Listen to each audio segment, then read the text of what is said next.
Sabi ni Dr. Clairwex, be patient. So ano ang ibig sabihin nito?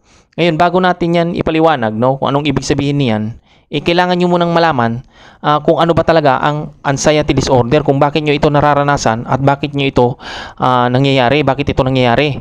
Ngayon, ang anxiety disorder, ito yung tinatawag na naabot na ng katawan natin yung limit niya.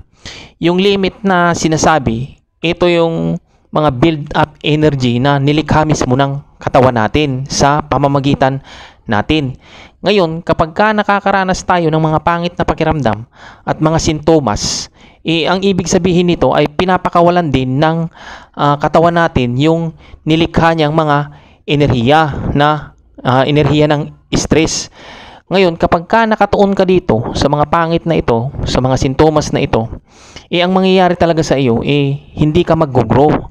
At saka makukulong ka sa sitwasyon na hindi mo alam. Ngayon, kaya sinasabi ni Dr. Clairwex ang be patient. Kasi nga, itong anxiety disorder na ito, nakadesign ito bilang isang mapang-asar na kaisipan at saka hindi makatwiran na takot. So, anong pangontra dyan? Di ba walang iba kundi yung abilidad natin o yung tinatawag nga na skills. Yung skills, yan nga yung pasensya. Kung isang mapang-asar na kaisipan, hindi yung pasensya.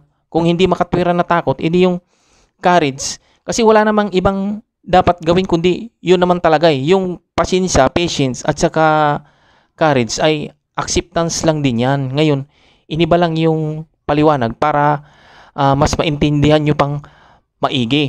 Kasi kapag nagagawa nyo kasi yung patience, ibig sabihin, mag-grow talaga kayo dito. Pero kapag hindi nyo nagagawa yung patience, yung mapang-asar na kaisipan at saka yung hindi makatwiran na takot, yan yung magiging buhay nyo.